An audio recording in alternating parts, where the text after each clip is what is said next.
I hope you're ready for another episode of Convos with Callan.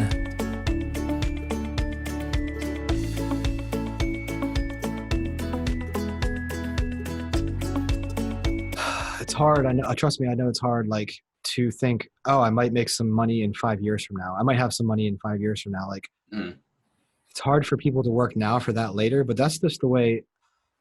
Everything I've ever seen. Like I know a lot of people who've made money, and everybody. You don't make it overnight, man. No, you don't make it overnight. You don't. Yeah. My dad made money, and it took him 25 years. All his friends are the same way. Like he's got a lot of wealthy friends, and they have. Well, this is what I'm telling people. Rich people get together and they have meetings.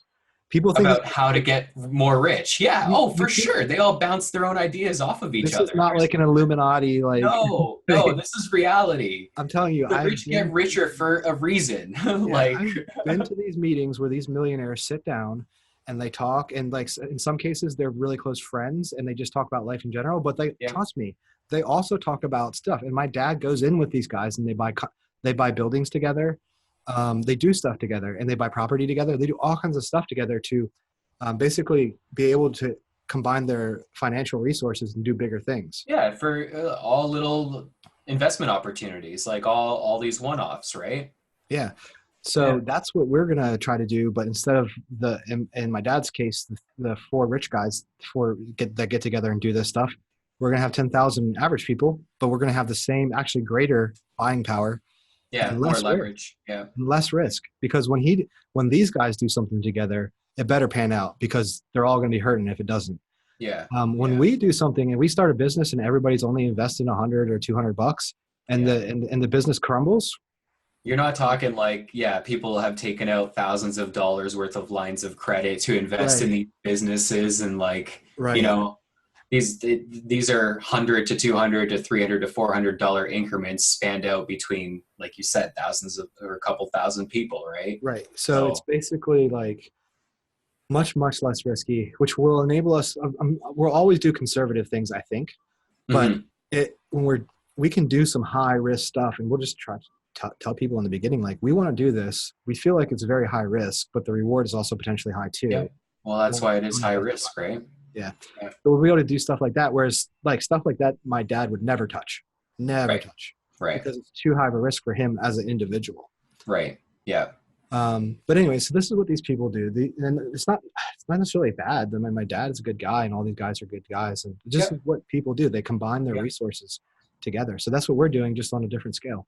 Yeah. And then it's limited. Like we do have to limit it, because it's too much to control. If we have immediately if we immediately had like 500,000 people, we wouldn't be able to grow it well. We need to get really good with like 10,000 people. Yep. And then you go to the next step, and then you go to the next step, and then you go to the next step. Like take it, well, it's not literally little by little, but in increments for sure. Yep. And then once we have even 10,000 people, I'm telling you, man, we could make, well, there's no guarantees. Okay. I can't guarantee anybody anything, right?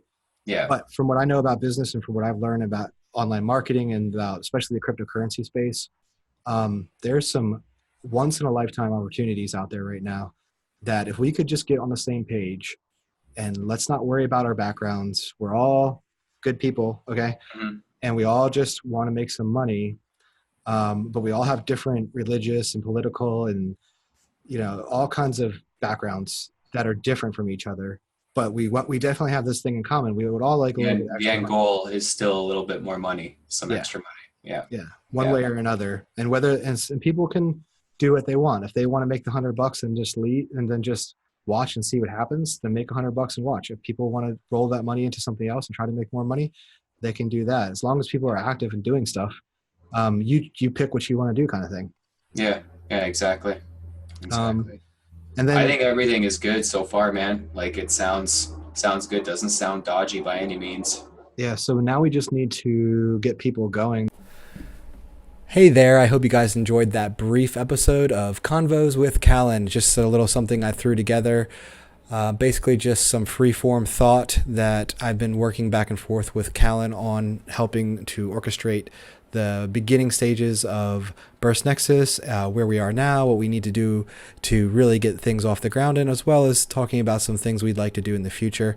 I'll probably be making a few more of these with him as we go along, and I hope you guys enjoyed it. And it's just a way that you can kind of get a better idea of some of the thoughts that I'm having. And if you are interested, I would love to have a conversation with you to hear about your ideas with Burst Nexus and any questions you may have. So just send me a contact and we'll get one of those going. All right. Thanks very much.